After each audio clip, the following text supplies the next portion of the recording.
1926.1101, Asbestos. 1926.1101, Scope and Application. This section regulates asbestos exposure in all work as defined in 29 CFR 1910.12, including but not limited to the following: 1926.1101, A1 through 1926.1101, A8, demolition or salvage of structures where asbestos is present, removal or encapsulation of materials containing asbestos, construction, alteration, repair, maintenance, or renovation of structures, substrates, or portions thereof that contain asbestos, installation of products containing asbestos, asbestos spill/emergency cleanup, and transportation, disposal, storage, containment of and housekeeping activities involving asbestos or products containing asbestos on the site or location at which construction activities are performed. Coverage under this standard shall be based on the nature of the work operation involving asbestos exposure. This section does not apply to asbestos containing asphalt roof coatings, cements, and mastics. 1926.1101, B. Definitions.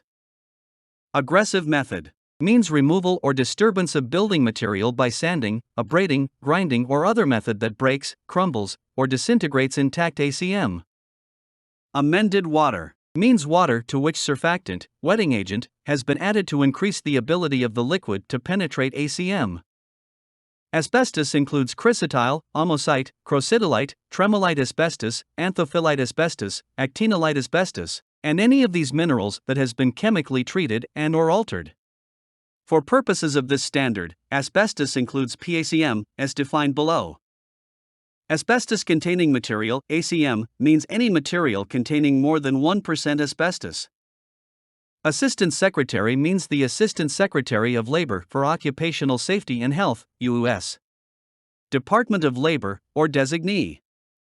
Authorized person means any person authorized by the employer and required by work duties to be present in regulated areas. Building/facility owner is the legal entity, including a lessee, which exercises control over management and record-keeping functions relating to a building and/or facility in which activities covered by this standard take place. Certified Industrial Hygienist, CIH, means one certified in the practice of industrial hygiene by the American Board of Industrial Hygiene. Class 1 asbestos work means activities involving the removal of TSI and surfacing ACM and PACM. Class 2 asbestos work means activities involving the removal of ACM which is not thermal system insulation or surfacing material. This includes, but is not limited to, the removal of asbestos-containing wallboard, floor tile and sheeting, roofing and siding shingles, and construction mastics. Class 3 asbestos work means repair and maintenance operations where ACM, including TSI and surfacing ACM and PACM, is likely to be disturbed. Class 4 asbestos work means maintenance and custodial activities during which employees contact but do not disturb ACM or PACM and activities to clean up dust, waste and debris resulting from Class 1, 2, and 3 activities. Clean room means an uncontaminated room having facilities for the storage of employees' street clothing and uncontaminated materials and equipment. Closely resemble means that the major workplace conditions which have contributed to the levels of historic asbestos exposure are no more protective than conditions of the current workplace. Competent person means, in addition to the definition in 29 CFR 1926.32, F, one who is capable of identifying existing asbestos hazards in the workplace and selecting the appropriate control strategy for asbestos exposure, who has the authority to take prompt corrective measures to eliminate them, as specified in 29 CFR 1926.32, F. In addition, for Class 1 and Class 2 work who is specially trained in a training course which meets the criteria of EPA's Model Accreditation Plan, 40 CFR Part 763, for supervisor, or its equivalent, and, for Class 3 and Class 4 work, who is trained in a manner consistent with EPA requirements for training of local education agency maintenance and custodial staff as set forth at 40 CFR 763.92, A. 2. Critical barrier means one or more layers of plastic sealed over all openings into a work area or any other similarly placed physical barrier sufficient to prevent airborne asbestos in a work area from migrating to an adjacent area. Decontamination area means an enclosed area adjacent and connected to the regulated area and consisting of an equipment room, shower area, and clean room, which is used for the decontamination of workers, materials, and equipment that are contaminated with asbestos. Demolition means the wrecking or taking out of any load-supporting structural member and any related raising, removing, or stripping of asbestos products. Director means the Director, National Institute for Occupational Safety and Health, U.S. Department of Health and Human Services, or designee. Disturbance means activities that disrupt the matrix of ACM or PACM, crumble or pulverize ACM or PACM, or generate visible debris from ACM or PACM. In no event shall the amount of ACM or PACM so disturbed exceed that which can be contained in one glove bag or waste bag, which shall not exceed 60 inches in length and width. Employee exposure means that exposure to airborne asbestos that would occur if the employee were not using respiratory protective equipment. Equipment room, change room, means a contaminated room located within the decontamination area that is supplied with impermeable bags or containers for the disposal of contaminated protective clothing and equipment. Fiber means a particulate form of asbestos, 5 micrometers or longer, with a length-to-diameter ratio of at least 3:1. Glove bag means not more than a 60 by 60 inch impervious plastic bag-like enclosure affixed around an asbestos-containing material, with glove-like appendages through which material and tools may be handled. High-efficiency particulate air (HEPA) filter means a filter capable of trapping and retaining at least 99.97% of all monodispersed particles of 0.3 micrometers in diameter. Homogeneous area means an area of surfacing material or thermal system insulation that is uniform in color and texture. Industrial hygienist means a professional qualified by education, training, and experience to anticipate, recognize, evaluate, and develop controls for occupational health hazards. Intact means that the ACM has not crumbled, been pulverized, or otherwise deteriorated so that the asbestos is no longer likely to be bound with its matrix. Modification for purposes of paragraph G6(2) means a changed or altered procedure, material, or component of a control system, which replaces a procedure, material, or component of a required system. Omitting a procedure or component, or reducing or diminishing the stringency or strength of a material or component of the control system is not a modification for purposes of paragraph G6 of this section. Negative initial exposure assessment means a demonstration by the employer, which complies with the criteria in paragraph F2(3) of this section, that employee exposure during an operation is expected to be consistently below the PL's. PACM means presumed asbestos containing material. Presumed asbestos containing material means thermal system insulation and surfacing material found in buildings constructed no later than 1980. The designation of a material as PACM may be rebutted pursuant to paragraph K5 of this section. Project designer means a person who has successfully completed the training requirements for an abatement project designer established by 40 U.S.C. 763.90 G. Regulated area means an area established by the employer to demarcate areas where Class 1, 2, and 3 asbestos work is conducted, and any adjoining area where debris and waste from such asbestos work accumulate, and a work area within which airborne concentrations of asbestos exceed or there is a reasonable possibility they may exceed the permissible exposure limit. Requirements for regulated areas are set out in paragraph E of this section. Removal means all operations where ACM and/or PACM is taken out or stripped from structures or substrates, and includes demolition operations. Renovation means the modifying of any existing structure or portion thereof. Repair means overhauling, rebuilding, reconstructing, or reconditioning of structures or substrates, including encapsulation or other repair of ACM or PACM attached to structures or substrates. Surfacing material means material that is sprayed, troweled on, or otherwise applied to surfaces, such as acoustical plaster on ceilings and fireproofing materials on structural members, or other materials on surfaces for acoustical, fireproofing, and other purposes. Surfacing ACM means surfacing material which contains more than 1% asbestos. Thermal system insulation, TSI, means ACM applied to pipes, fittings, boilers, bridging, tanks, ducts, or other structural components to prevent heat loss or gain. Thermal system insulation ACM is thermal system insulation which contains more than 1% asbestos. 1926.1101 C. Permissible exposure limits, PLS. 1926.1101 C1. Time-weighted average limit, TWA. The employer shall ensure that no employee is exposed to an airborne concentration of asbestos in excess of 0.1 fiber per cubic centimeter of air as an 8-hour time-weighted average, TWA, as determined by the method prescribed in Appendix A to this section, or by an equivalent method. 1926.1101 C2. Excursion limit. The employer shall ensure that no employee is exposed to an airborne concentration of asbestos in excess of 1.0 fiber per cubic centimeter of air, 1F/cc, as averaged over a sampling period of 30 minutes, as determined by the method prescribed in Appendix A to this section, or by an equivalent method. 1926.1101 D. Multi-employer worksites.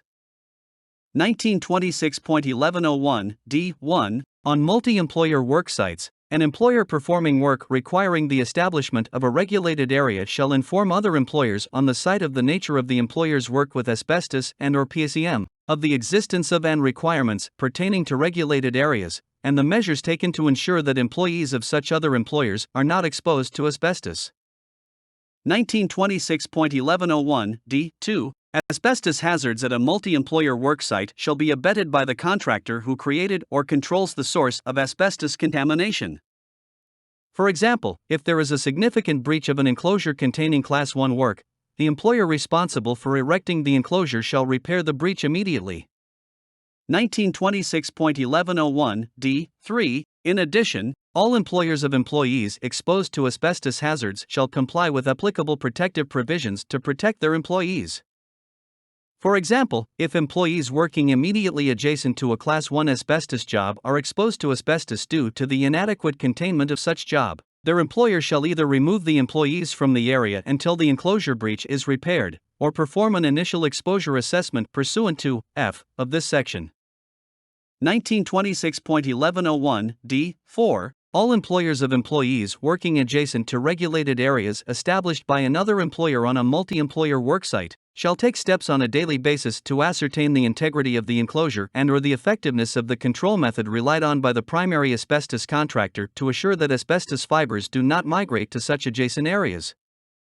1926.1101 D5. All general contractors on a construction project which includes work covered by this standard shall be deemed to exercise general supervisory authority over the work covered by this standard, even though the general contractor is not qualified to serve as the asbestos competent person as defined by paragraph B of this section.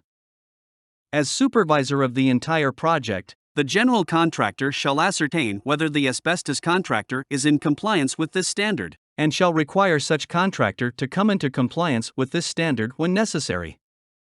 1926.1101 E1. All Class 1, 2 and 3 asbestos work shall be conducted within regulated areas. All other operations covered by this standard shall be conducted within a regulated area where airborne concentrations of asbestos exceed, or there is a reasonable possibility they may exceed a PL. Regulated areas shall comply with the requirements of paragraphs 2, 3, 4, and 5 of this section. 1926.1101 E2. Demarcation. The regulated area shall be demarcated in any manner that minimizes the number of persons within the area and protects persons outside the area from exposure to airborne asbestos. Where critical barriers or negative pressure enclosures are used, they may demarcate the regulated area. Signs shall be provided and displayed pursuant to the requirements of paragraph K7 of this section. 1926.1101 E3. Access. Access to regulated areas shall be limited to authorized persons and to persons authorized by the Act or regulations issued pursuant thereto. 1926.1101 E4. Respirators. All persons entering a regulated area where employees are required pursuant to paragraph H1 of this section to wear respirators shall be supplied with a respirator selected in accordance with paragraph H3 of this section. 1926.1101(e)(5) Prohibited activities. The employer shall ensure that employees do not eat, drink, smoke, chew tobacco or gum, or apply cosmetics in the regulated area. 1926.1101(e)(6) Competent persons. The employer shall ensure that all asbestos work performed within regulated areas is supervised by a competent person, as defined in paragraph B of this section. The duties of the competent person are set out in paragraph O of this section. 1926.1101(f) Exposure assessments and monitoring. 1926.1101(f)(1) General monitoring criteria. 1926.1101(f)(1) Each employer who has a workplace or work operation where exposure monitoring is required under this section shall perform monitoring to determine accurately the airborne concentrations of asbestos to which employees may be exposed. 1926.1101(f)(1)(2) Determinations of employee exposure shall be made from breathing zone air samples that are representative of the 8-hour TWA and 30-minute short-term exposures of each employee. 1926.1101(f)(1)(3) Representative 8-hour TWA employee exposure shall be determined on the basis of one or more samples representing full shift exposure for employees in each work area. Representative 30-minute short-term employee exposures shall be determined on the basis of one or more samples representing 30-minute exposures associated with operations that are most likely to produce exposures above the excursion limit for employees in each work area. 1926.1101(f)(2) Initial exposure assessment.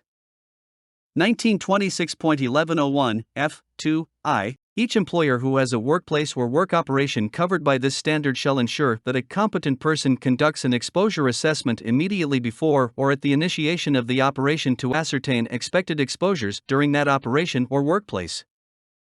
The assessment must be completed in time to comply with requirements which are triggered by exposure data or the lack of a negative exposure assessment, and to provide information necessary to assure that all control systems planned are appropriate for that operation and will work properly. 1926.1101(f)(2) Basis of initial exposure assessment. Unless a negative exposure assessment has been made pursuant to paragraph F(2)(3) of this section, the initial exposure assessment shall, if feasible, be based on monitoring conducted pursuant to paragraph F(1)(3) of this section. The assessment shall take into consideration both the monitoring results and all observations, information or calculations which indicate employee exposure to asbestos, including any previous monitoring conducted in the workplace, or of the operations of the employer which indicate the levels of airborne asbestos likely to be encountered on the job. For Class 1 asbestos work, until the employer conducts exposure monitoring and documents that employees on that job will not be exposed in excess of the PLs, or otherwise makes a negative exposure assessment pursuant to paragraph F(2)(3) of this section, the employer shall presume that employees are exposed in excess of the TWA and excursion limit. 1926.1101(f)(2)(3) Negative exposure assessment. For any one specific asbestos job which will be performed by employees who have been trained in compliance with the standard, the employer may demonstrate that employee exposures will be below the PLs by data which conform to the following criteria. 1926.1101(f)(2)(3) Objective data demonstrating that the product or material containing asbestos minerals or the activity involving such product or material cannot release airborne fibers in concentrations exceeding the TWA and excursion limit under those work conditions having the greatest potential for releasing asbestos, or 1926.1101(f)(2)(3)(b) where the employer has monitored prior asbestos jobs for the PL and the excursion limit within 12 months of the current or projected job. The monitoring and analysis were performed in compliance with the asbestos standard in effect, and the data were obtained during work operations conducted under workplace conditions closely resembling the processes, type of material, control methods, work practices, and environmental conditions used and prevailing in the employer's current operations. The operations were conducted by employees whose training and experience are no more extensive than that of employees performing the current job. And these data show that under the conditions prevailing and which will prevail in the current workplace, there is a high degree of certainty that employee exposures will not exceed the TWA and excursion limit, or 1926.1101(f) 2, 3, c. The results of initial exposure monitoring of the current job made from breathing zone air samples that are representative of the 8-hour TWA and 30-minute short-term exposures of each employee covering operations which are most likely during the performance of the entire asbestos job to result in exposures over the PLs. 1926.1101, F. 3. Periodic monitoring. 1926.1101, F. 3. I. Class 1 and 2 operations. The employer shall conduct daily monitoring that is representative of the exposure of each employee who is assigned to work within a regulated area who is performing Class 1 or 2 work, unless the employer pursuant to F. 2, 3 of this section has made a negative exposure assessment for the entire operation. 1926.1101, F. 3, 2, all operations under the standard other than Class 1 and 2 operations. The employer shall conduct periodic monitoring of all work where exposures are expected to exceed a PL, at intervals sufficient to document the validity of the exposure prediction. 1926.1101, F. 3, 3, exception. When all employees required to be monitored daily are equipped with supplied air respirators operated in the pressure demand mode, or other positive pressure mode, the employer may dispense with the daily monitoring required by this paragraph. However, employees performing Class 1 work using a control method which is not listed in paragraph G, 4, I, 2, or 3 of this section or using a modification of a listed control method, shall continue to be monitored daily even if they are equipped with supplied air respirators. 1926.1101, F. 4. Termination of monitoring. 1926.1101, F. 4, I. If the periodic monitoring required by paragraph F. 3 of this section reveals that employee exposures, as indicated by statistically reliable measurements, are below the permissible exposure limit and excursion limit, the employer may discontinue monitoring for those employees whose exposures are represented by such monitoring. 1926.1101, F. 4, 2, additional monitoring. Notwithstanding the provisions of paragraph F. 2 and 3 and F. 4 of this section, the employer shall institute the exposure monitoring required under paragraph F. 3 of this section whenever there has been a change in process, control equipment, personnel, or work practices that may result in new or additional exposures above the permissible exposure limit and/or excursion limit, or when the employer has any reason to suspect that a change may result in new or additional exposures above the permissible exposure limit and/or excursion limit. Such additional monitoring is required regardless of whether a negative exposure assessment was previously produced for a specific job. 1926.1101, F. 5. Employee notification of monitoring results. The employer must, as soon as possible but no later than 5 working days after the receipt of the results of any monitoring performed under this section, notify each affected employee of these results either individually in writing or by posting the results in an appropriate location that is accessible to employees. 1926.1101, F. 6. Observation of monitoring. 1926.1101, F. 6, I. The employer shall provide affected employees and their designated representatives an opportunity to observe any monitoring of employee exposure to asbestos conducted in accordance with this section. 1926.1101, F. 6, 2. When observation of the monitoring of employee exposure to asbestos requires entry into an area where the use of protective clothing or equipment is required, the observer shall be provided with and be required to use such clothing and equipment and shall comply with all other applicable safety and health procedures. 1926.1101, G. Methods of compliance. 1926.1101, G1. Engineering controls and work practices for all operations covered by this section. The employer shall use the following engineering controls and work practices in all operations covered by this section, regardless of the levels of exposure. 1926.1101, G1, I, through 1926.1101, G1, 3. Vacuum cleaners equipped with HEPA filters to collect all debris and dust containing ACM and PCM, except as provided in paragraph G. 8, 2 of this section in the case of roofing material. Wet methods, or wetting agents, to control employee exposures during asbestos handling, mixing, removal, cutting, application, and cleanup, except where employers demonstrate that the use of wet methods is infeasible due to, for example, the creation of electrical hazards, equipment malfunction, and, in roofing, except as provided in paragraph G8(2) of this section, and prompt cleanup and disposal of wastes and debris contaminated with asbestos in leak-tight containers except in roofing operations, where the procedures specified in paragraph G8(2) of this section apply. 1926.1101 G2. In addition to the requirements of paragraph G1 of this section, the employer shall use the following control methods to achieve compliance with the TWA permissible exposure limit and excursion limit prescribed by paragraph C of this section. 1926.1101 G2I through 1926.1101 G2 the local exhaust ventilation equipped with HEPA filter dust collection systems, enclosure or isolation of processes producing asbestos dust, ventilation of the regulated area to move contaminated air away from the breathing zone of employees and toward a filtration or collection device equipped with a HEPA filter, use of other work practices and engineering controls that the Assistant Secretary can show to be feasible.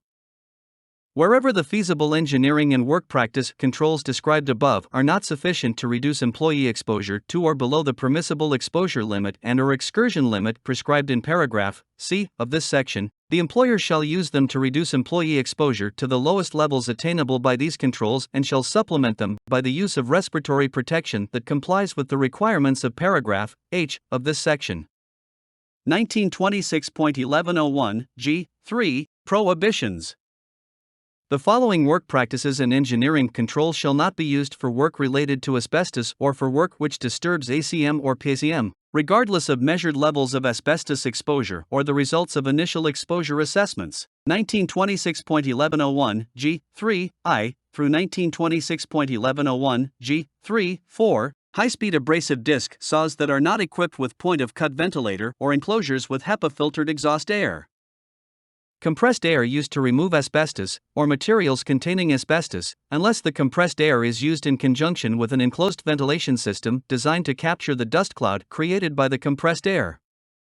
Dry sweeping, shoveling or other dry cleanup of dust and debris containing ACM and PCM.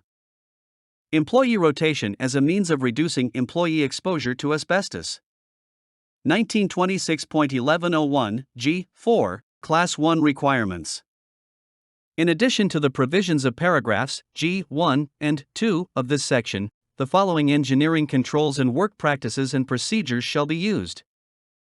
1926.1101 G4I. All Class 1 work, including the installation and operation of the control system, shall be supervised by a competent person as defined in paragraph B of this section. 1926.1101 G4-2. For all Class 1 jobs involving the removal of more than 25 linear or 10 square feet of thermal system insulation or surfacing material. For all other Class 1 jobs, where the employer cannot produce a negative exposure assessment pursuant to paragraph F2-3 of this section, or where employees are working in areas adjacent to the regulated area, while the Class 1 work is being performed, the employer shall use one of the following methods to ensure that airborne asbestos does not migrate from the regulated area. 1926.1101 G4-2A. Critical barriers shall be placed over all the openings to the regulated area, except where activities are performed outdoors, or 1926.1101 G4-2B.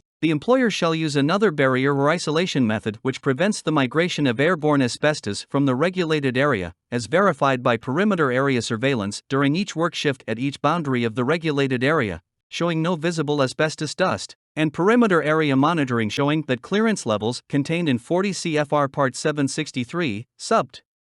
E of the EPA asbestos in schools rule are met, or that perimeter area levels, measured by phase contrast microscopy, PCM, are no more than background levels representing the same area before the asbestos work began.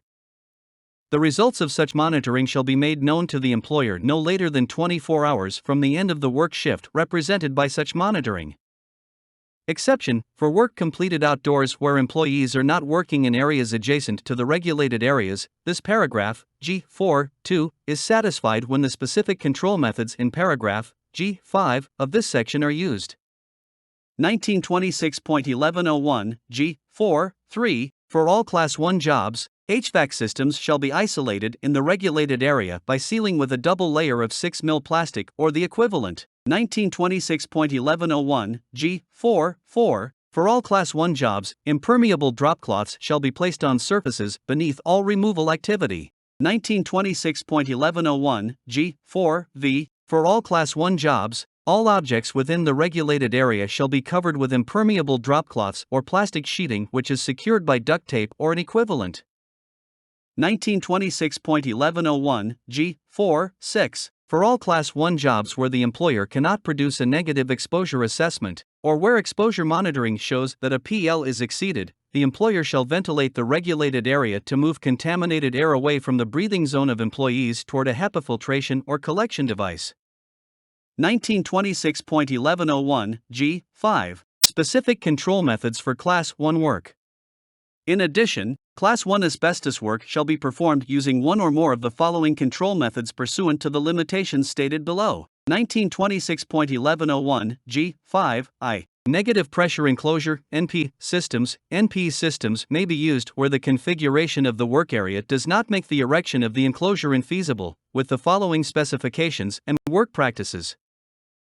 1926.1101 G5 I A. Specifications. 1926.1101 G5 I A1 through 1926.1101 G5 I A5. The negative pressure enclosure (NPE) may be of any configuration. At least 4 air changes per hour shall be maintained in the NPE. A minimum of -0.02 column inches of water pressure differential relative to outside pressure shall be maintained within the NP as evidenced by manometric measurements. The NPE shall be kept under negative pressure throughout the period of its use, and air movement shall be directed away from employees performing asbestos work within the enclosure and toward a HEPA filtration or a collection device.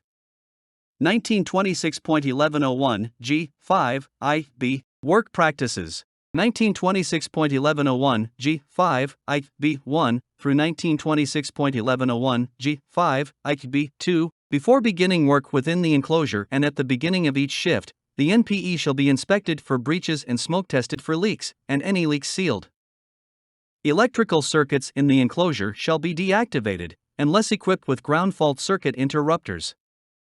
1926.1101 G5 2. Glove bag systems may be used to remove PCM and/or ACM from straight runs of piping and elbows and other connections with the following specifications and work practices. 1926.1101 G5 2A. Specifications. 1926.1101 G5 2A1 through A2. Glove bags shall be made of 6 mm thick plastic and shall be seamless at the bottom. Glove bags used on elbows and other connections must be designed for that purpose and used without modifications. 1926.1101 G5 2B. Work practices. 1926.1101 G5 2B1 through 1926.1101 G5 2B9. Each glove bag shall be installed so that it completely covers the circumference of pipe or other structure where the work is to be done. Glove bags shall be smoke tested for leaks and any leaks sealed prior to use. Glove bags may be used only once and may not be moved. Glove bags shall not be used on surfaces whose temperature exceeds 150 degrees Fahrenheit. Prior to disposal, glove bags shall be collapsed by removing air within them using a HEPA vacuum. Before beginning the operation, loose and friable material adjacent to the glove bag/box operation shall be wrapped and sealed in 2 layers of 6 mm plastic or otherwise rendered intact. Where system uses attached waste bag, such bag shall be connected to collection bag using hose or other material which shall withstand pressure of ACM waste and water without losing its integrity. Sliding valve or other device shall separate waste bag from hose to ensure no exposure when waste bag is disconnected. At least 2 persons shall perform Class 1 glove bag removal operations. 1926.1101 G5 3. Negative pressure glove bag systems. Negative pressure glove bag systems may be used to remove ACM or PACM from piping. 1926.1101 G5 3A. Specifications. In addition to specifications for glove bag systems above, negative pressure glove bag systems shall attach HEPA vacuum systems or other devices to bag to prevent collapse during removal. 1926.1101 G5 3B. Work practices. 1926.1101 G5 3B1 through 1926.1101 G5 3B3, the employer shall comply with the work practices for glove bag systems in paragraph G5 2B4 of this section. The HEPA vacuum cleaner or other device used to prevent collapse of bag during removal shall run continually during the operation until it is completed, at which time the bag shall be collapsed prior to removal of the bag from the pipe. Where a separate waste bag is used along with a collection bag and discarded after one use, the collection bag may be reused if rinsed clean with amended water before reuse. 1926.1101 G5 4 Negative pressure glove box systems. Negative pressure glove boxes may be used to remove ACM or PACM from pipe runs with the following specifications and work practices. 1926.1101 G5 4A Specifications. 1926.1101 G5 4A1 through 1926.1101 G5 4A7 Glove boxes shall be constructed with rigid sides and made from metal or other material which can withstand the weight of the ACM and PACM and water used during removal. A negative pressure generator shall be used to create negative pressure in the system. An air filtration unit shall be attached to the box. The box shall be fitted with gloved apertures. An aperture at the base of the box shall serve as a bagging outlet for waste ACM and water. A backup generator shall be present on site. Waste bags shall consist of 6 mm thick plastic double-bagged before they are filled, or plastic thicker than 6 mm. 1926.1101 G5 4B Work Practices. 1926.1101 G5 4B1 through 1926.1101 G5 4B4 At least 2 persons shall perform the removal. The box shall be smoke tested for leaks and any leaks sealed prior to each use.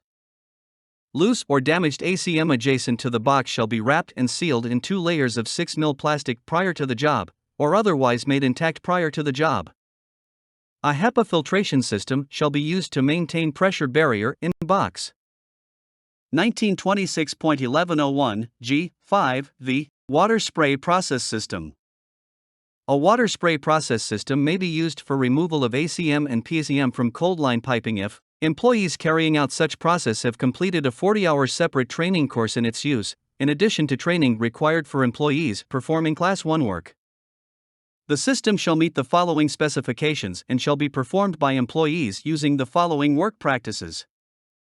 1926.1101 G5VA Specifications. 1926.1101 G5VA1 through 1926.1101 G5VA3 Piping shall be surrounded on 3 sides by rigid framing. A 360-degree water spray, delivered through nozzles supplied by a high-pressure separate water line, shall be formed around the piping. The spray shall collide to form a fine aerosol which provides a liquid barrier between workers and the ACM and PACM. 1926.1101 G5VB Work Practices. 1926.1101 G5VB1 through 1926.1101 G5VB4 The system shall be run for at least 10 minutes before removal begins. All removal shall take place within the water barrier. The system shall be operated by at least 3 persons, one of whom shall not perform removal, but shall check equipment and ensure proper operation of the system. After removal, the ACM and PACM shall be bagged while still inside the water barrier. 1926.1101 G5-6 A small walk-in enclosure which accommodates no more than 2 persons, mini enclosure, may be used if the disturbance or removal can be completely contained by the enclosure with the following specifications and work practices. 1926.1101 G5-6A Specifications. 1926.1101 G5-6A1 through 1926.1101 G5-6A2 The fabricated or job-made enclosure shall be constructed of 6 mm plastic or equivalent. The enclosure shall be placed under negative pressure by means of a HEPA-filtered vacuum or similar ventilation unit. 1926.1101 G5-6B Work Practices. 1926.1101 G5-6B1 through 1926.1101 G5-6B3 Before use, the mini enclosure shall be inspected for leaks and smoke tested to detect breaches, and any breaches sealed. Before reuse, the interior shall be completely washed with amended water and HEPA vacuumed. During use, air movement shall be directed away from the employee's breathing zone within the mini enclosure. 1926.1101 G6 Alternative control methods for Class 1 work.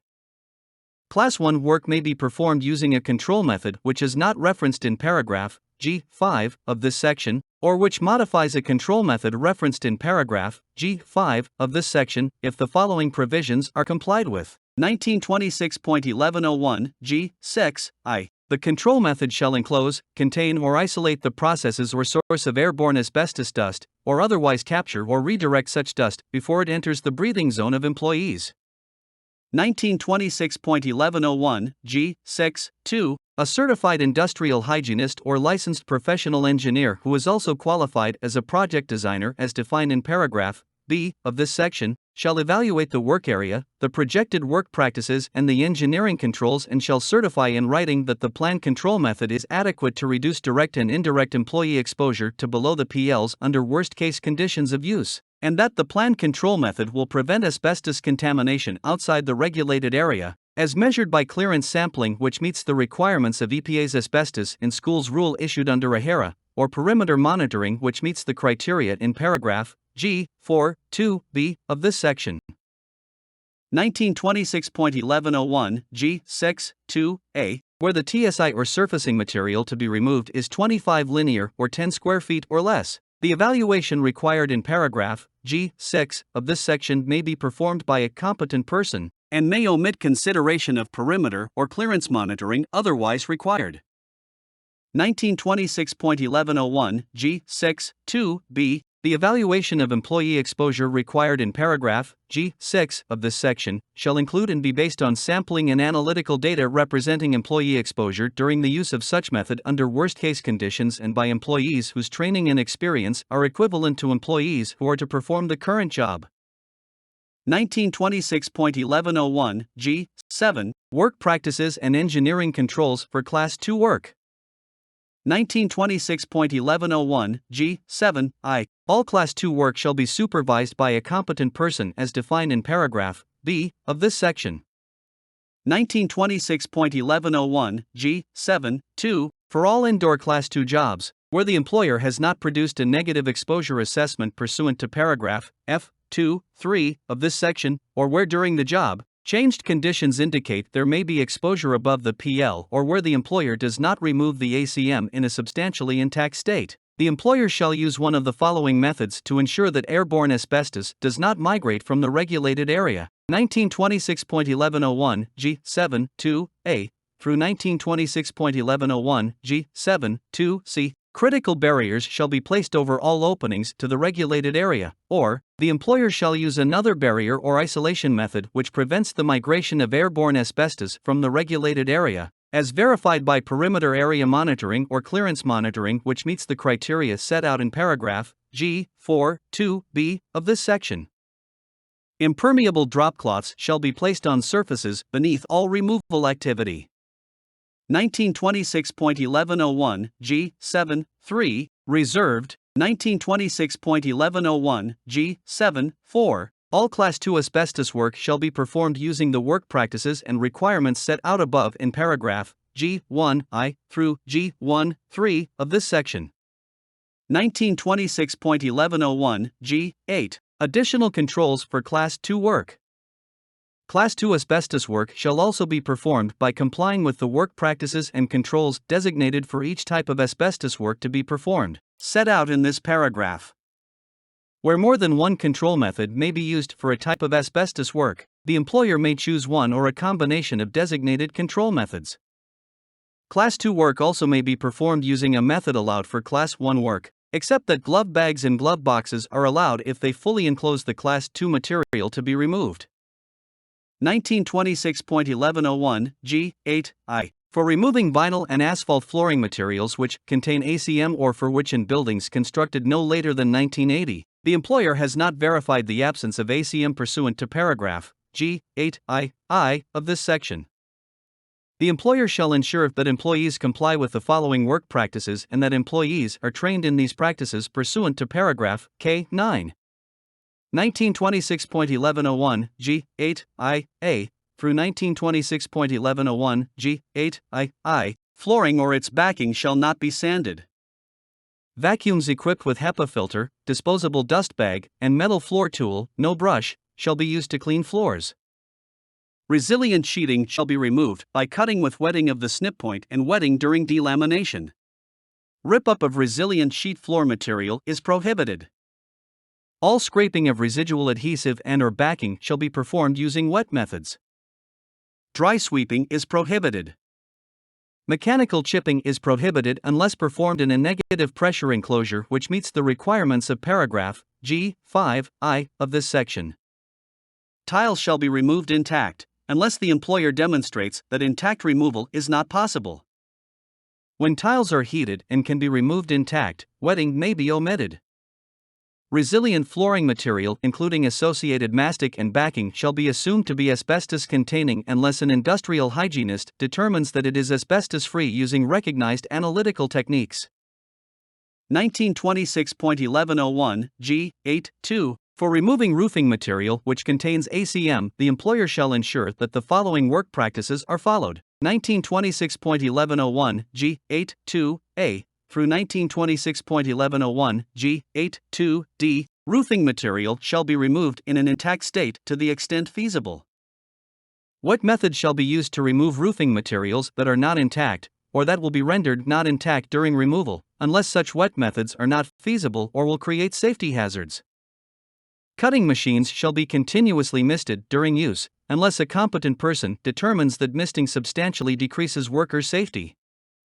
When removing built-up roofs with asbestos-containing roofing felts and an aggregate surface using a power roof cutter, all dust resulting from the cutting operation shall be collected by a HEPA dust collector, or shall be HEPA vacuumed by vacuuming along the cut line. When removing built-up roofs with asbestos-containing roofing felts and a smooth surface using a power roof cutter, the dust resulting from the cutting operation shall be collected either by a HEPA dust collector or HEPA vacuuming along the cut line, or by gently sweeping and then carefully and completely wiping up the still wet dust and debris left along the cut line. The dust and debris shall be immediately bagged or placed in covered containers. 1926.1101 G8.2e Asbestos-containing material that has been removed from a roof shall not be dropped or thrown to the ground. Unless the material is carried or passed to the ground by hand, it shall be lowered to the ground via covered, dust-tight chute, crane or hoist. 1926.1101 G8.2e1 through 1926.1101 G8.2e2 Any ACM that is not intact shall be lowered to the ground as soon as is practicable, but in any event no later than the end of the work shift.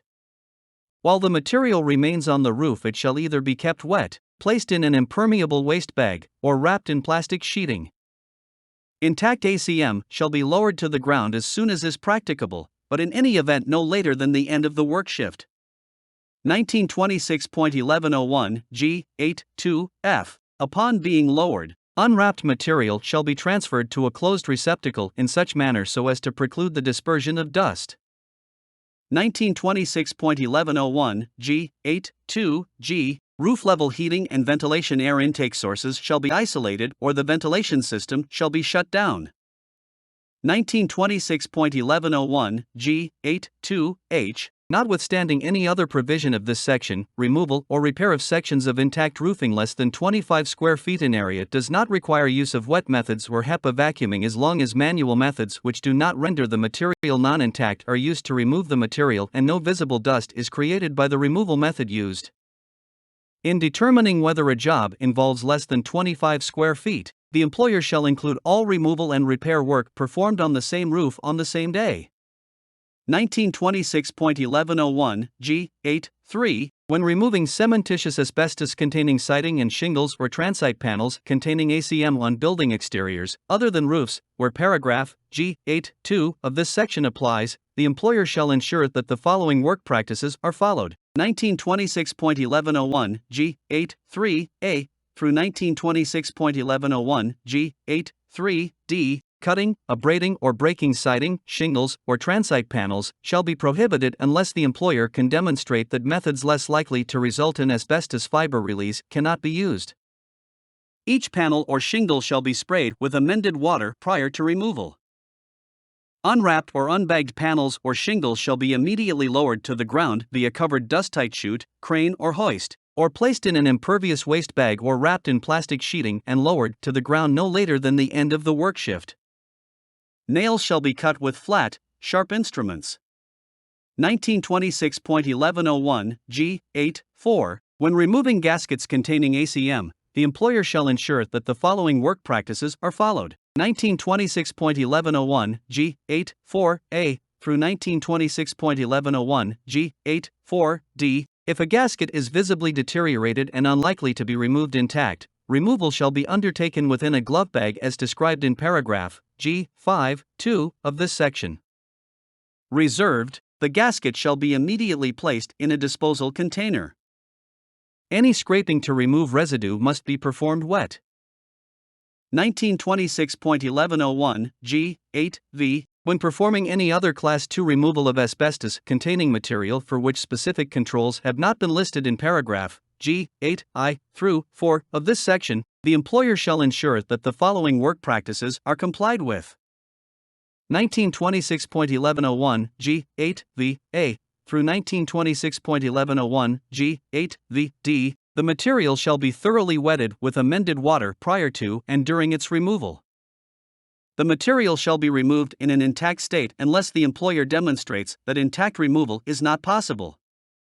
Cutting, abrading, or breaking the material shall be prohibited unless the employer can demonstrate that methods less likely to result in asbestos fiber release are not feasible. Asbestos-containing material removed shall be immediately bagged or wrapped, or kept wetted until transferred to a closed receptacle, no later than the end of the work shift. 1926.1101 G. 8.6. Alternative work practices and controls. Instead of the work practices and controls listed in paragraph G. 8i through v of this section, the employer may use different or modified engineering and work practice controls if the following provisions are complied with. 1926.1101 G. 8.6a. The employer shall demonstrate by data representing employee exposure during the use of such method under conditions which closely resemble the conditions under which the method is to be used, that employee exposure will not exceed the PLs under any anticipated circumstances. 1926.1101 G. 8.6b. A competent person shall evaluate the work area, the projected work practices, and the engineering controls, and shall certify in writing that the different or modified controls are adequate to reduce direct and indirect employee exposure to below the PLs under all expected conditions of use and that the method meets the requirements of this standard. The evaluation shall include and be based on data representing employee exposure during the use of such method under conditions which closely resemble the conditions under which the method is to be used for the current job, and by employees whose training and experience are equivalent to employees who are to perform the current job. 1926.1101 G. 9. Work practices and engineering controls for Class III asbestos work. Class III asbestos work shall be conducted using engineering and work practice controls which minimize the exposure to employees performing the asbestos work and to bystander employees. 1926.1101 G. 9i through 1926.1101 G. 9v. The work shall be performed using wet methods. To the extent feasible, the work shall be performed using local exhaust ventilation. Where the disturbance involves drilling, cutting, abrading, sanding, chipping, breaking, or sawing of thermal system insulation or surfacing material, the employer shall use impermeable drop cloths and shall isolate the operation using mini enclosures or glove bag systems pursuant to paragraph G. 5 of this section or another isolation method. Where the employer does not produce a negative exposure assessment for a job, or where monitoring results show the PL has been exceeded, the employer shall contain the area using impermeable drop cloths and plastic barriers or their equivalent, or shall isolate the operation using a control system listed in and in compliance with paragraph G. 5 of this section. Employees performing Class III jobs, which involve the disturbance of thermal system insulation or surfacing material, or where the employer does not produce a negative exposure assessment, or where monitoring results show a PL has been exceeded, shall wear respirators which are selected, used, and fitted pursuant to provisions of paragraph H of this section. 1926.1101 G. 10. Class 4 Asbestos work.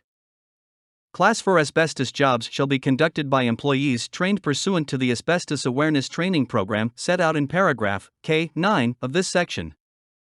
In addition, all Class 4 jobs shall be conducted in conformity with the requirements set out in paragraph G. 1 of this section, mandating wet methods, HEPA vacuums, and prompt cleanup of debris containing ACM or PACM. 1926.1101 G. 10 I through 1926.1101 G. 10 2. Employees cleaning up debris and waste in a regulated area where respirators are required shall wear respirators which are selected, used, and fitted pursuant to provisions of paragraph H of this section. Employers of employees who clean up waste and debris in, and employers in control of, areas where friable thermal system insulation or surfacing material is accessible, shall assume that such waste and debris contain asbestos. 1926.1101 G. 11. Alternative methods of compliance for installation, removal, repair, and maintenance of certain roofing and pipeline coating materials. Notwithstanding any other provision of this section, an employer who complies with all provisions of this paragraph, G. 11, when installing, removing, repairing, or maintaining intact pipeline asphaltic wrap, or roof flashings which contain asbestos fibers encapsulated or coated by bituminous or resinous compounds shall be deemed to be in compliance with this section. If an employer does not comply with all provisions of this paragraph, G. 11, or if during the course of the job the material does not remain intact, the provisions of paragraph G. 8 of this section apply instead of this paragraph G. 11. 1926.1101 G. 11 I. Before work begins and is needed during the job, a competent person who is capable of identifying asbestos hazards in the workplace and selecting the appropriate control strategy for asbestos exposure, and who has the authority to take prompt corrective measures to eliminate such hazards, shall conduct an inspection of the worksite and determine that the roofing material is intact and will likely remain intact. 1926.1101 G. 11 2. All employees performing work covered by this paragraph, G. 11, shall be trained in a training program that meets the requirements of paragraph K. 9, 8 of this section. 1926.1101 G. 11 3 through 1926.1101 G. 11 6. The material shall not be sanded, abraded, or ground. Manual methods which do not render the material non-intact shall be used. Material that has been removed from a roof shall not be dropped or thrown to the ground. Unless the material is carried or passed to the ground by hand, it shall be lowered to the ground via covered, dust-tight chute, crane or hoist. All such material shall be removed from the roof as soon as is practicable, but in any event no later than the end of the work shift. Where roofing products which have been labeled as containing asbestos pursuant to paragraph K. 8 of this section are installed on non-residential roofs during operations covered by this paragraph, G. 11, the employer shall notify the building owner of the presence and location of such materials no later than the end of the job. All removal or disturbance of pipeline asphaltic wrap shall be performed using wet methods. 1926.1101 H. Respiratory protection. 1926.1101 H. 1. General. For employees who use respirators required by this section, the employer must provide each employee an appropriate respirator that complies with the requirements of this paragraph. Respirators must be used during 1926.1101 H. 1 I through 1926.1101 H. 1 8. Class 1 asbestos work. Class 2 asbestos work when ACM is not removed in a substantially intact state. Class 2 and 3 asbestos work that is not performed using wet methods, except for removal of ACM from sloped roofs when a negative exposure assessment has been conducted and ACM is removed in an intact state. Class 2 and 3 asbestos work for which a negative exposure assessment has not been conducted. Class 3 asbestos work when TSI or surfacing ACM or PACM is being disturbed. Class 4 asbestos work performed within regulated areas where employees who are performing other work are required to use respirators. Work operations covered by this section for which employees are exposed above the TWA or excursion limit. Emergencies. 1926.1101, H2, Respirator Program. 1926.1101, H2, I. The employer must implement a respiratory protection program in accordance with Section 1910.134, B through D, except D, 1, 3, and F through M, which covers each employee required by this section to use a respirator. 1926.1101, H2, 2. No employee shall be assigned to asbestos work that requires respirator use if, based on their most recent medical examination, the examining physician determines that the employee will be unable to function normally while using a respirator, or that the safety or health of the employee or other employees will be impaired by the employee's respirator use. Such employees must be assigned to another job or given the opportunity to transfer to a different position that they can perform. If such a transfer position is available, it must be with the same employer, in the same geographical area, and with the same seniority, status, rate of pay, and other job benefits the employee had just prior to such transfer. 1926.1101, H3, Respirator Selection. 1926.1101, H3, I. Employers must. 1926.1101, H3, I, A. through 1926.1101, H3, I, B, select and provide to employees the appropriate respirators specified in paragraph D, 3, I, A of 29 CFR 1910.134. However, employers must not select or use filtering facepiece respirators for use against asbestos fibers. Provide HEPA filters for powered and non-powered air purifying respirators. 1926.1101, H3, 2. Employers must provide an employee with tight-fitting, powered air purifying respirator, PAPR, instead of a negative pressure respirator selected according to paragraph H3, I, A of this standard when the employee chooses to use a PAPR and it provides adequate protection to the employee. 1926.1101, H3, 3. Employers must provide employees with an air purifying half mask respirator, other than a filtering facepiece respirator, whenever the employees perform. 1926.1101, H3, 3A through 1926.1101, H3, 3B, Class 2 or Class 3 asbestos work for which no negative exposure assessment is available. Class 3 asbestos work involving disturbance of TSI or surfacing ACM or PACM.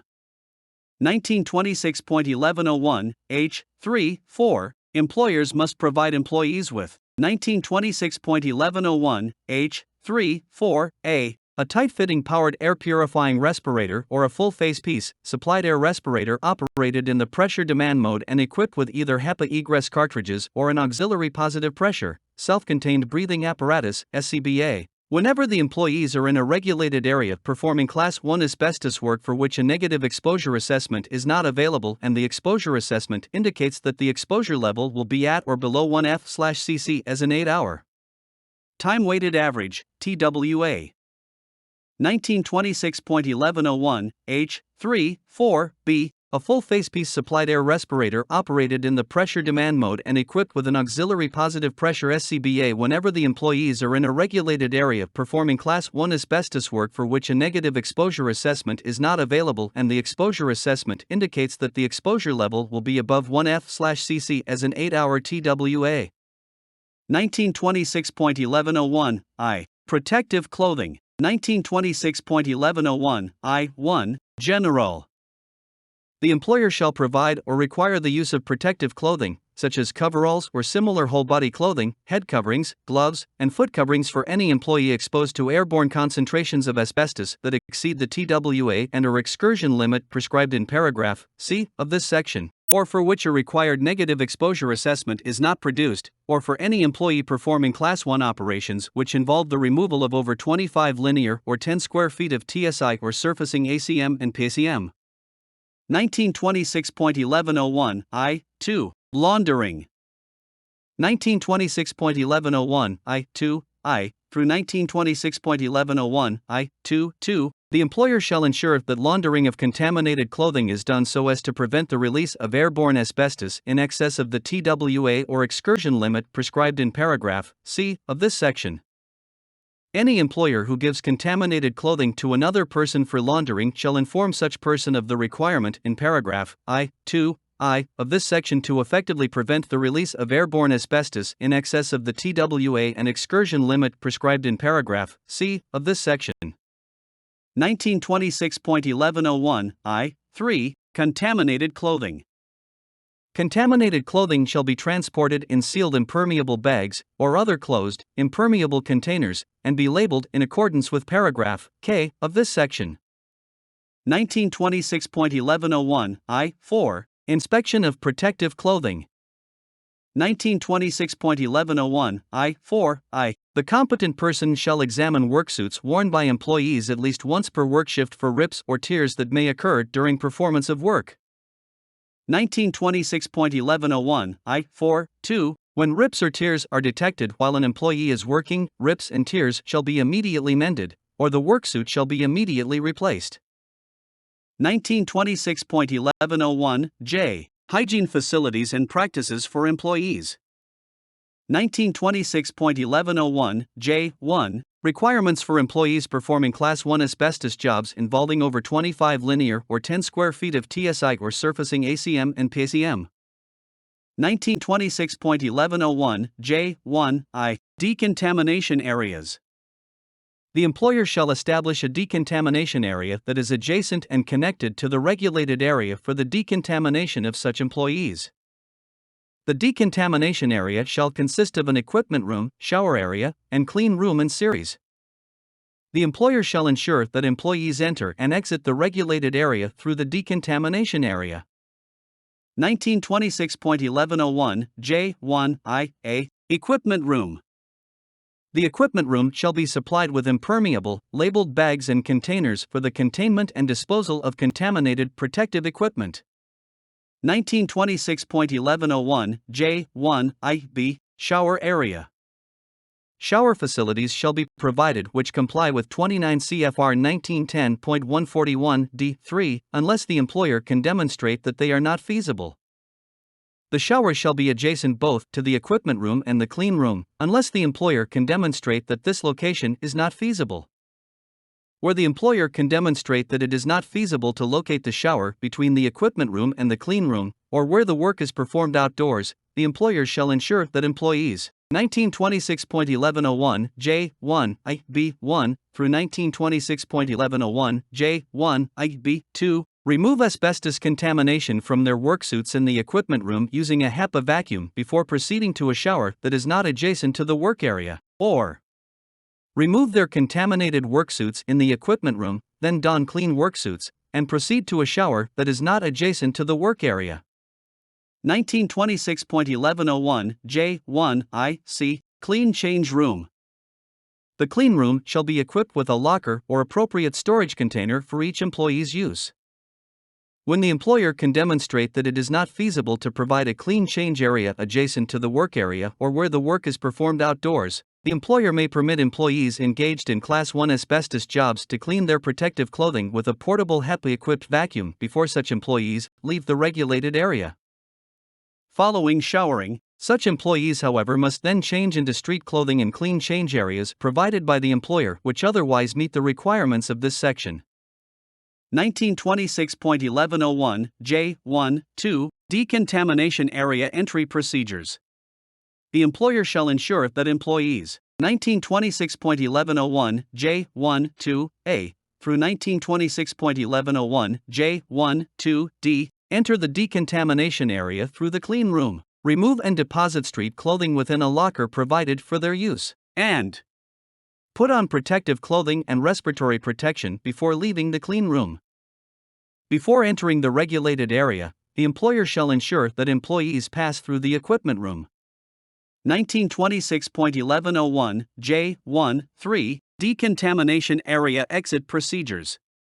The employer shall ensure that 1926.1101 J. 1 3 A through 1926.1101 J. 1 3 E before leaving the regulated area, employees shall remove all gross contamination and debris from their protective clothing. Employees shall remove their protective clothing in the equipment room and deposit the clothing in labeled impermeable bags or containers. Employees shall not remove their respirators in the equipment room. Employees shall shower prior to entering the clean room. After showering, employees shall enter the clean room before changing into street clothes. 1926.1101 J1 4. Lunch areas. Whenever food or beverages are consumed at the worksite where employees are performing Class 1 asbestos work, the employer shall provide lunch areas in which the airborne concentrations of asbestos are below the permissible exposure limit and/or excursion limit. 1926.1101 J2. Requirements for Class 1 work involving less than 25 linear or 10 square feet of TSI or surfacing ACM and PCM, and for Class 2 and Class 3 asbestos work operations where exposures exceed a PL or where there is no negative exposure assessment produced before the operation. 1926.1101 J2I through 1926.1101 J2 the employer shall establish an equipment room or area that is adjacent to the regulated area for the decontamination of employees and their equipment which is contaminated with asbestos, which shall consist of an area covered by an impermeable drop cloth on the floor or horizontal working surface. The area must be of sufficient size as to accommodate cleaning of equipment and removing personal protective equipment without spreading contamination beyond the area, as determined by visible accumulations. Work clothing must be cleaned with a HEPA vacuum before it is removed. All equipment and surfaces of containers filled with ACM must be cleaned prior to removing them from the equipment room or area. The employer shall ensure that employees enter and exit the regulated area through the equipment room or area. 1926.1101 J3. Requirements for Class 4 work. Employers shall ensure that employees performing Class 4 work within a regulated area comply with the hygiene practice required of employees performing work which has a higher classification within that regulated area. Otherwise, employers of employees cleaning up debris and material which is TSI or surfacing ACM or identified as PCM shall provide decontamination facilities for such employees which are required by paragraph J2 of this section. 1926.1101 J4. Smoking in work areas. The employer shall ensure that employees do not smoke in work areas where they are occupationally exposed to asbestos because of activities in that work area. 1926.1101 K. Communication of hazards. 1926.1101 K1. Hazard communication. 1926.1101 K1 I. This section applies to the communication of information concerning asbestos hazards in construction activities to facilitate compliance with this standard. Most asbestos-related construction activities involve previously installed building materials. Building owners often are the only and/or best sources of information concerning them. Therefore, they, along with employers of potentially exposed employees, are assigned specific information conveying and retention duties under this section. Installed asbestos containing building material. Employers and building owners shall identify TSI and sprayed or troweled on surfacing materials in buildings as asbestos containing, unless they determine in compliance with paragraph K5 of this section that the material is not asbestos containing. Asphalt and vinyl flooring material installed no later than 1980 must also be considered as asbestos containing unless the employer, pursuant to paragraph G8I of this section, determines that it is not asbestos containing. If the employer/building owner has actual knowledge, or should have known through the exercise of due diligence, that other materials are asbestos containing, they too must be treated as such. When communicating information to employees pursuant to this standard, owners and employers shall identify PCM as ACM. Additional requirements relating to communication of asbestos work on multi-employer worksites are set out in paragraph D of this section. 1926.1101 K1 2. The employer shall include asbestos in the program established to comply with the Hazard Communication Standard, HCS, section 1910.1200. The employer shall ensure that each employee has access to labels on containers of asbestos and safety data sheets, and is trained in accordance with the provisions of HCS in paragraphs K, 9, and 10 of this section. The employer shall provide information on at least the following hazards: cancer and lung effects. 1926.1101 K, 2. Duties of building and facility owners. 1926.1101 K, 2, I. Before work subject to this standard is begun, Building and facility owners shall determine the presence, location, and quantity of ACM and/or PACM at the worksite pursuant to paragraph K1I of this section. 1926.1101 K2 Building and/or facility owners shall notify the following persons of the presence, location, and quantity of ACM or PACM at the worksites in their buildings and facilities. Notification either shall be in writing, or shall consist of a personal communication between the owner and the person to whom notification must be given or their authorized representatives. 1926.1101 K2(a) through 1926.1101 K2(d). Prospective employers applying or bidding for work whose employees reasonably can be expected to work in or adjacent to areas containing such material. Employees of the owner who will work in or adjacent to areas containing such material. On multi-employer worksites, all employers of employees who will be performing work within or adjacent to areas containing such materials. Tenants who will occupy areas containing such material. 1926.1101 K3 Duties of employers whose employees perform work subject to this standard in or adjacent to areas containing ACM and PACM. Building/facility owners whose employees perform such work shall comply with these provisions to the extent applicable.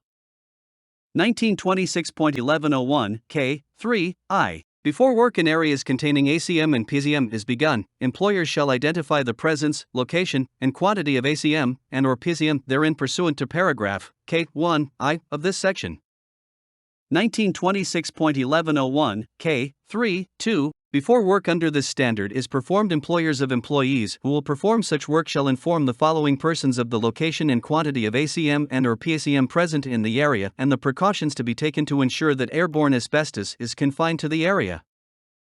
1926.1101 K3(2)a through 1926.1101 K3(2)b Owners of the building/facility. Employees who will perform such work and employers of employees who work and/or will be working in adjacent areas.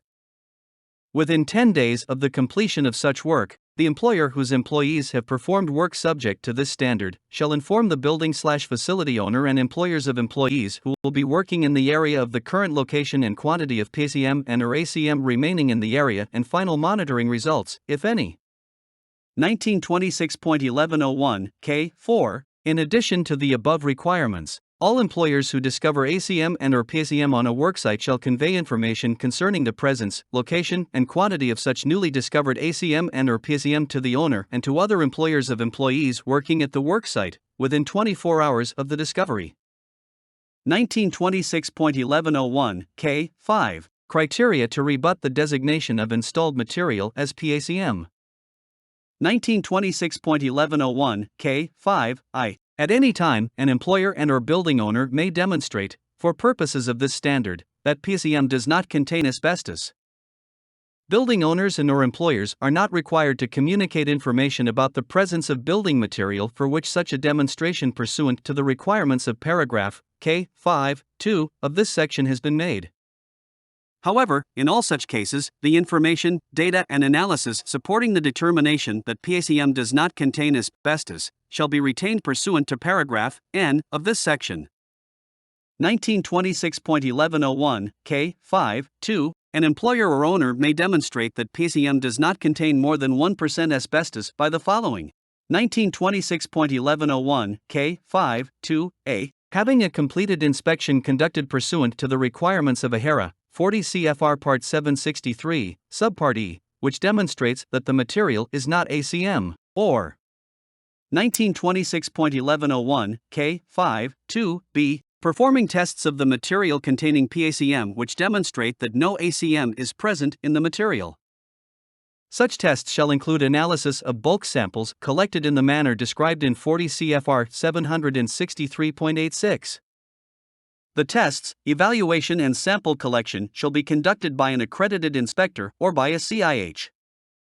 Analysis of samples shall be performed by persons or laboratories with proficiency demonstrated by current successful participation in a nationally recognized testing program such as the National Voluntary Laboratory Accreditation Program, NVLAP, or the National Institute for Standards and Technology, NIST, or the round robin for bulk samples administered by the American Industrial Hygiene Association, AIHA, or an equivalent nationally recognized round robin testing program.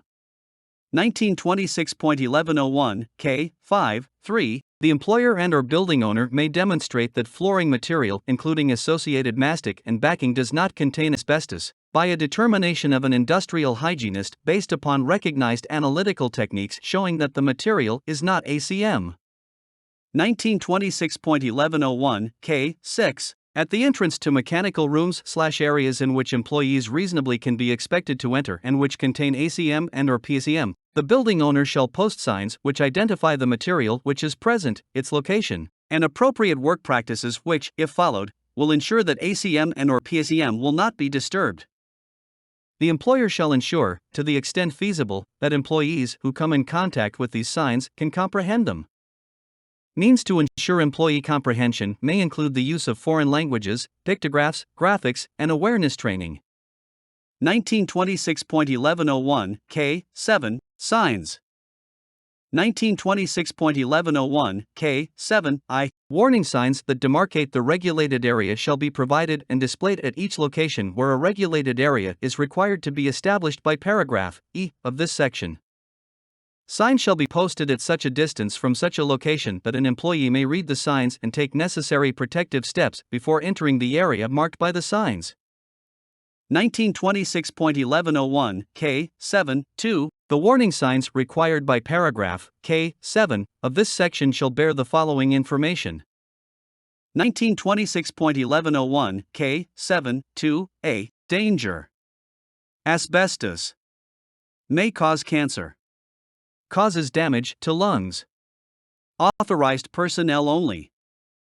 1926.1101, K. 7, 2, B. In addition, where the use of respirators and protective clothing is required in the regulated area under this section, the warning signs shall include the following: wear respiratory protection and protective clothing in this area. 1926.1101, K. 7, 2, C. Prior to June 1, 2016, employers may use the following legend in lieu of that specified in paragraph K. 7, 2, A of this section: danger. Asbestos. Cancer and lung disease hazard. Authorized personnel only. 1926.1101, K. 7, 2, D. Prior to June 1, 2016, employers may use the following legend in lieu of that specified in paragraph K. 7, 2, B of this section: respirators and protective clothing are required in this area. 1926.1101, K. 7, 3, the employer shall ensure that employees working in and contiguous to regulated areas comprehend the warning signs required to be posted by paragraph K. 7, I of this section.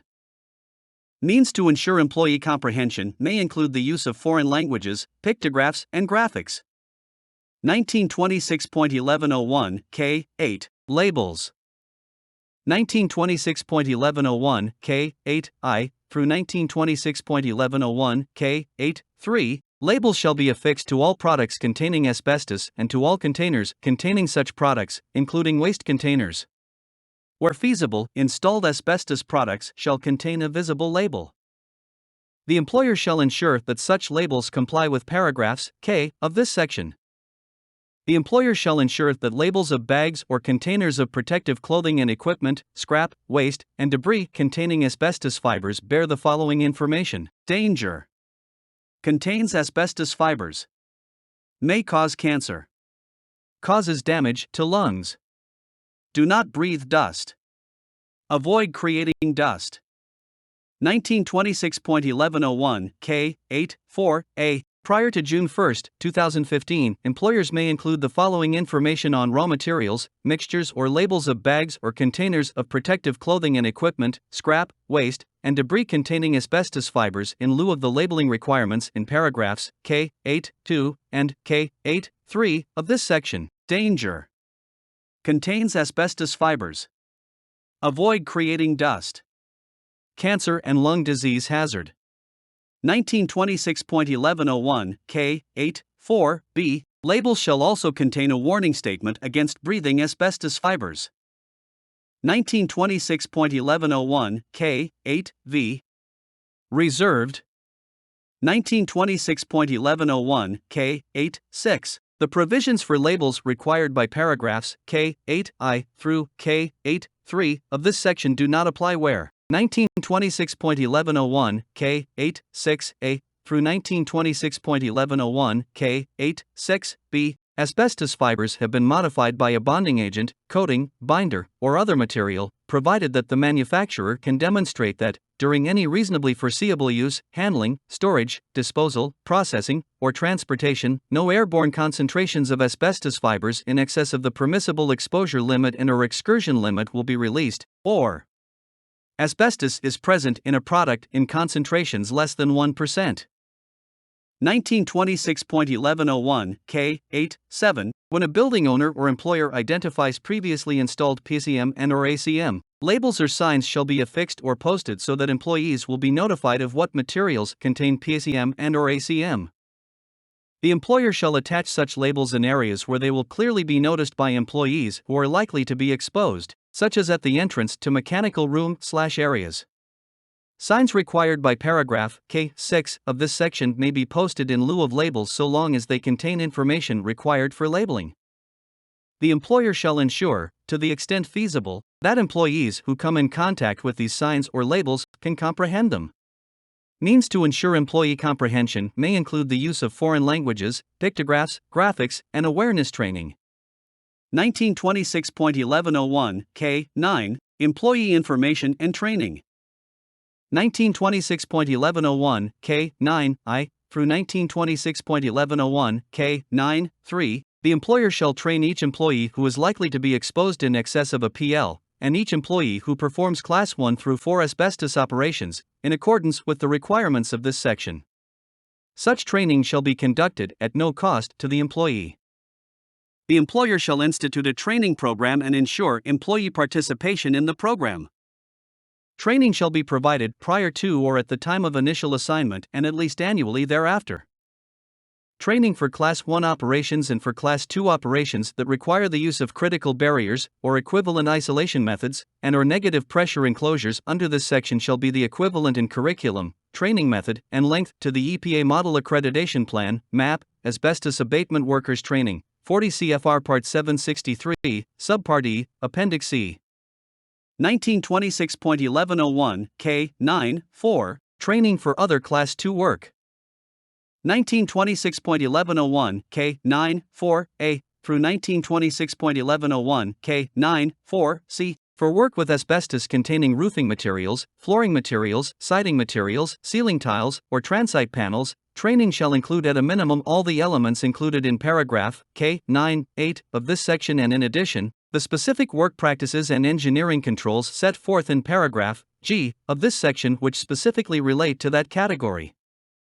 Such course shall include hands-on training and shall take at least 8 hours.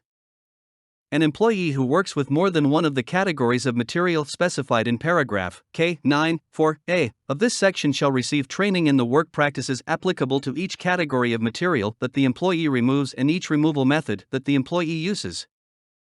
For Class 2 operations not involving the categories of material specified in paragraph K9 4A of this section, training shall be provided which shall include at a minimum all the elements included in paragraph K9 8 of this section and in addition, the specific work practices and engineering controls set forth in paragraph G of this section which specifically relate to the category of material being removed, and shall include hands-on training in the work practices applicable to each category of material that the employee removes and each removal method that the employee uses.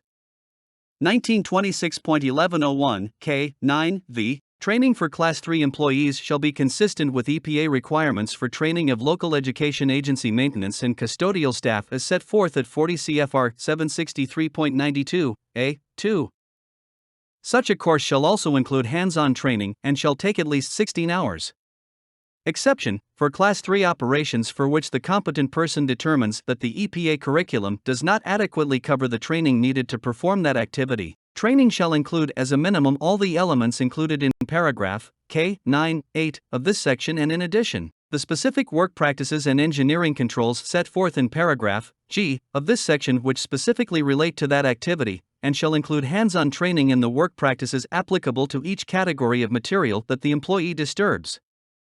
1926.1101 K9 6. Training for employees performing Class 4 operations shall be consistent with EPA requirements for training of local education agency maintenance and custodial staff as set forth at 40 CFR 763.92, A1. Such a course shall include available information concerning the locations of thermal system insulation and surfacing ACM/PCM, and asbestos-containing flooring material, or flooring material where the absence of asbestos has not yet been certified, and instruction in recognition of damage, deterioration, and delamination of asbestos-containing building materials. Such course shall take at least 2 hours. 1926.1101, K9-7. Training for employees who are likely to be exposed in excess of the PL and who are not otherwise required to be trained under paragraph K9-3 through 6 of this section shall meet the requirements of paragraph K9-8 of this section. 1926.1101, K9-8. The training program shall be conducted in a manner that the employee is able to understand. In addition to the content required by provisions in paragraphs K9-3 through 6 of this section, the employer shall ensure that each such employee is informed of the following: 1926.1101, K9-8A through 1926.1101, K9-8J, methods of recognizing asbestos, including the requirement in paragraph K1 of this section to presume that certain building materials contain asbestos, the health effects associated with asbestos exposure, the relationship between smoking and asbestos in producing lung cancer, the nature of operations that could result in exposure to asbestos, the importance of necessary protective controls to minimize exposure including, as applicable, engineering controls, work practices, respirators, housekeeping procedures, hygiene facilities, protective clothing, decontamination procedures, emergency procedures, and waste disposal procedures, and any necessary instruction in the use of these controls and procedures. Where Class 3 and 4 work will be or is performed, the contents of EPA 20/2003, Managing Asbestos in Place, July 1990 or its equivalent in content. The purpose, proper use, fitting instructions, and limitations of respirators as required by 29 CFR 1910.134. The appropriate work practices for performing the asbestos job. Medical surveillance program requirements. The content of this standard, including appendices. The names, addresses and phone numbers of public health organizations which provide information, materials and/or conduct programs concerning smoking cessation. The employer may distribute the list of such organizations contained in Appendix J to this section to comply with this requirement, and the requirements for posting signs and affixing labels and the meaning of the required legends for such signs and labels. 1926.1101, K10. Access to training materials. 1926.1101, K10, I. 1926.1101, K10, 3. The employer shall make readily available to affected employees without cost written materials relating to the employee training program, including a copy of this regulation. The employer shall inform all employees concerning the availability of self-help smoking cessation program material.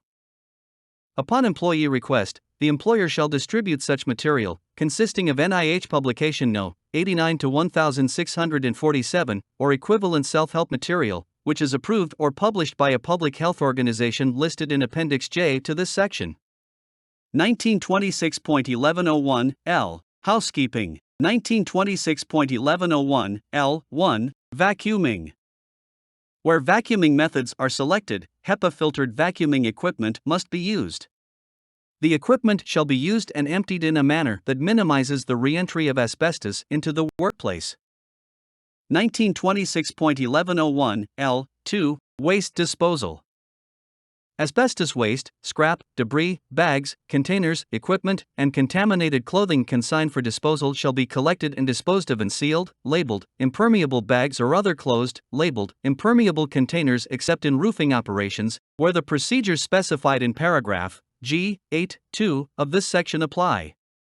1926.1101, L3. Care of asbestos-containing flooring material. 1926.1101, L3, I, through 1926.1101, L3, 4, all vinyl and asphalt flooring material shall be maintained in accordance with this paragraph unless the building/facility owner demonstrates, pursuant to paragraph G8, I of this section that the flooring does not contain asbestos. Sanding of flooring material is prohibited. Stripping of finishes shall be conducted using low abrasion pads at speeds lower than 300 rpm and wet methods. Burnishing or dry buffing may be performed only on flooring which has sufficient finish so that the pad cannot contact the flooring material. 1926.1101 L4. Waste and debris and accompanying dust in an area containing accessible thermal system insulation or surfacing ACM/PCM or visibly deteriorated ACM. 1926.1101 L4I through 1926.1101 L4-2 shall not be dusted or swept dry or vacuumed without using a HEPA filter, shall be promptly cleaned up and disposed of in leak-tight containers. 1926.1101 M. Medical surveillance. 1926.1101 M1 General. 1926.1101 M1I Employees covered.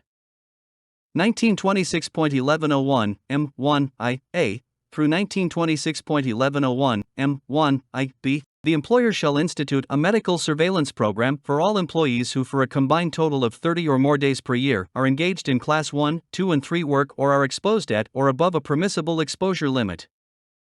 For purposes of this paragraph, any day in which a worker engages in Class 2 or Class 3 operations or a combination thereof on intact material for 1 hour or less, taking into account the entire time spent on the removal operation, including cleanup, and, while doing so, adheres fully to the work practices specified in this standard, shall not be counted.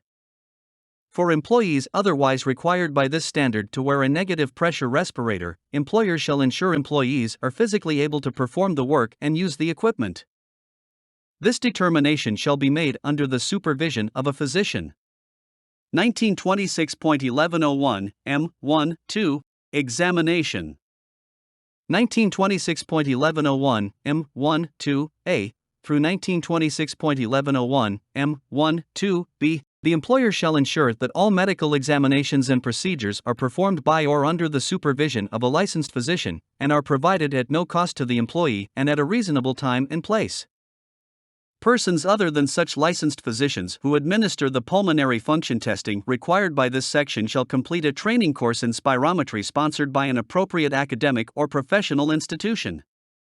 1926.1101 M2 Medical examinations and consultations. 1926.1101 M2I Frequency.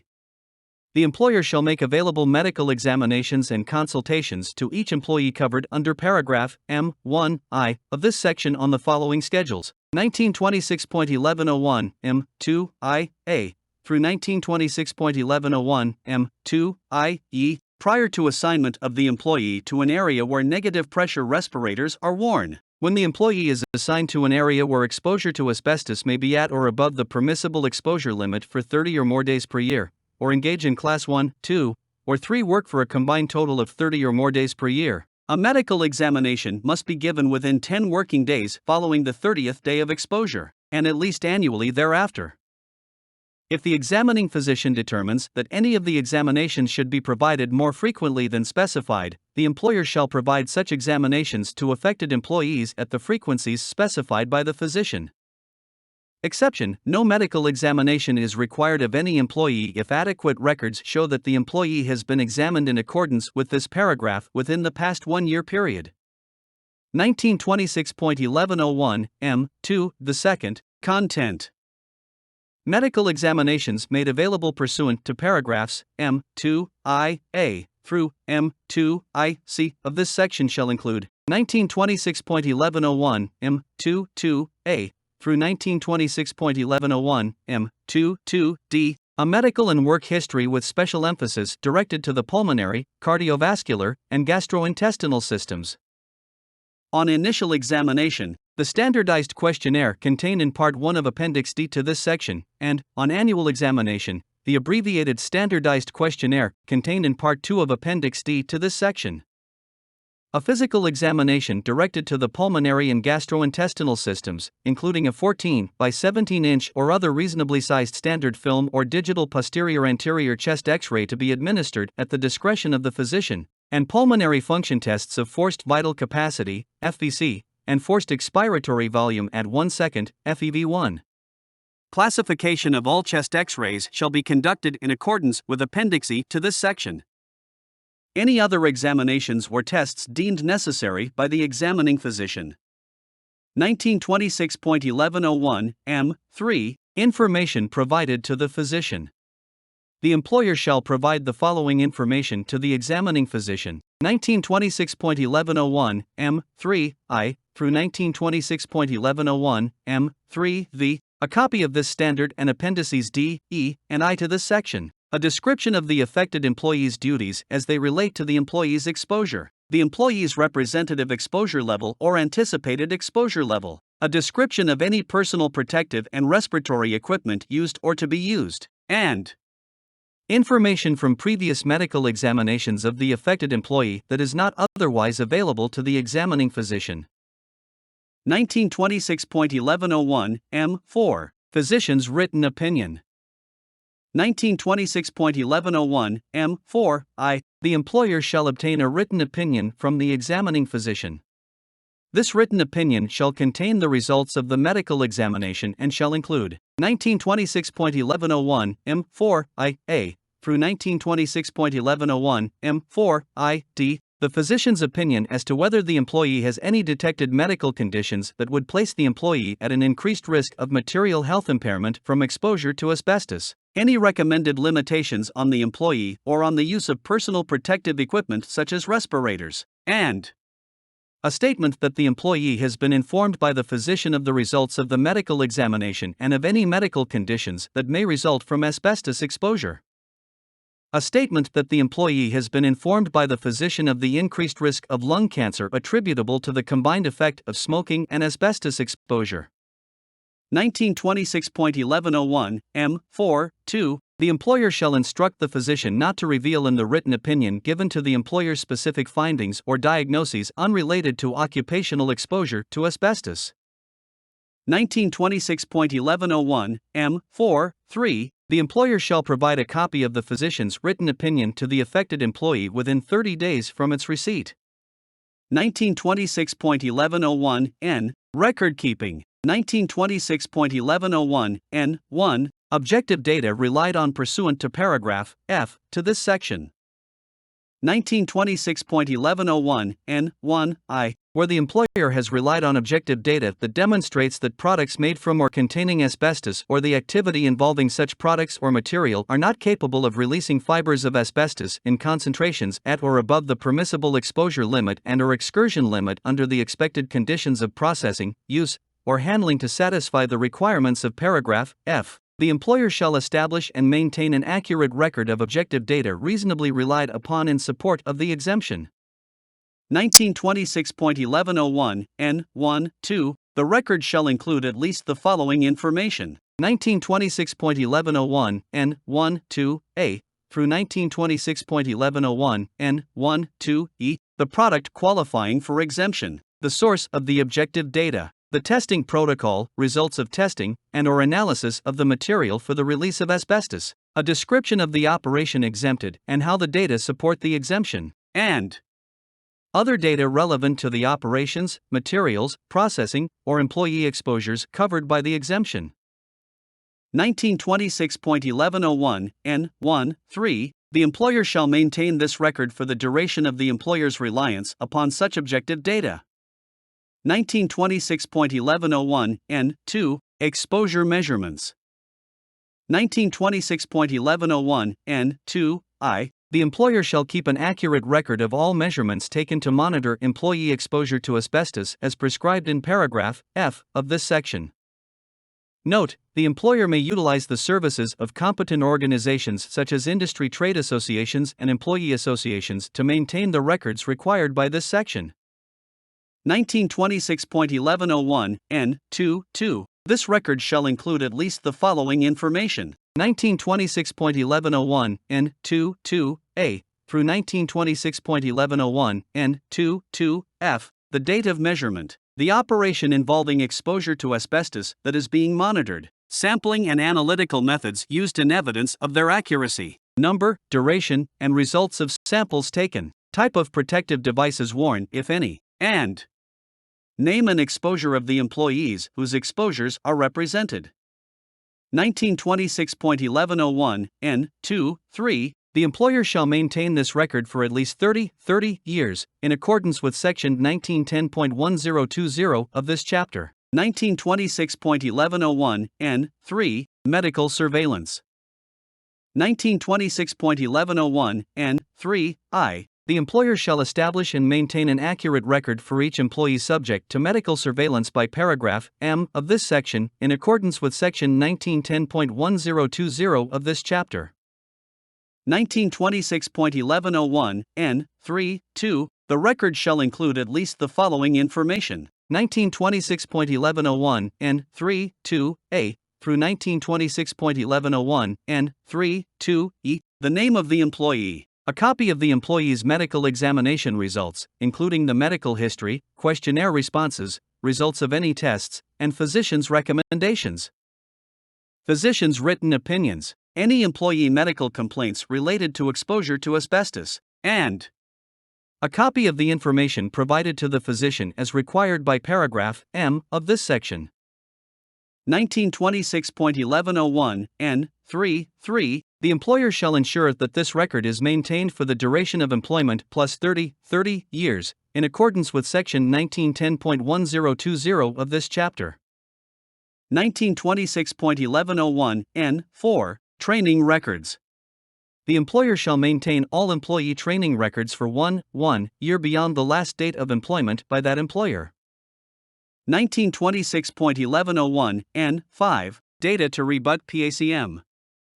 Where the building owner and employer have relied on data to demonstrate that PACM is not asbestos containing, such data shall be maintained for as long as they are relied upon to rebut the presumption. 1926.1101, N. 6. Records of required notifications. Where the building owner has communicated and received information concerning the identification, location, and quantity of ACM and PACM, written records of such notifications and their content shall be maintained by the building owner for the duration of ownership and shall be transferred to successive owners of such buildings/facilities. 1926.1101, N. 7. Availability. 1926.1101, N. 7. I. The employer, upon written request, shall make all records required to be maintained by this section available to the Assistant Secretary and the Director for examination and copying.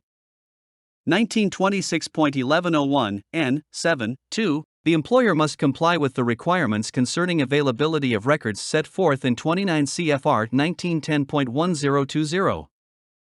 1926.1101, N. 8. Transfer of records. The employer must comply with the requirements concerning transfer of records set forth in 29 CFR 1910.1020 1926.1101, O. Competent person. 1926.1101, O1, General. On all construction work sites covered by this standard, the employer shall designate a competent person, having the qualifications and authorities for ensuring worker safety and health required by Subpart C, General Safety and Health Provisions for Construction, 29 CFR 1926.20 through 1926.32. 1926.1101, O2, Required inspections by the competent person. Section 1926.20, B2, which requires health and safety prevention programs to provide for frequent and regular inspections of the job sites, materials, and equipment to be made by competent persons, is incorporated. 1926.1101, O3, Additional inspections.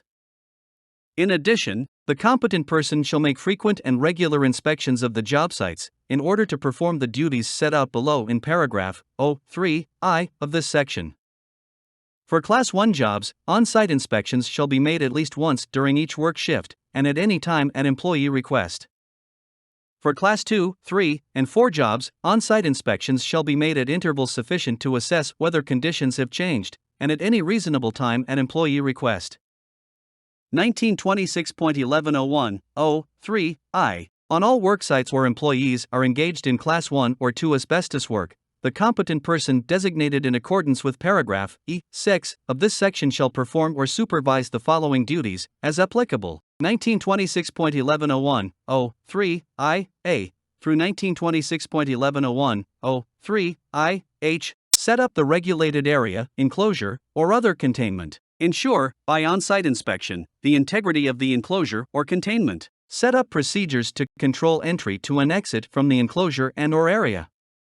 Supervise all employee exposure monitoring required by this section and ensure that it is conducted as required by paragraph F of this section. Ensure that employees working within the enclosure and/or using glove bags wear respirators and protective clothing as required by paragraphs H and I of this section. Ensure through on-site supervision that employees set up, use, and remove engineering controls, use work practices and personal protective equipment in compliance with all requirements. Ensure that employees use the hygiene facilities and observe the decontamination procedures specified in paragraph J of this section. Ensure that through on-site inspection, engineering controls are functioning properly and employees are using proper work practices. And 1926.1101.03 ensure that notification requirement in paragraph K of this section are met.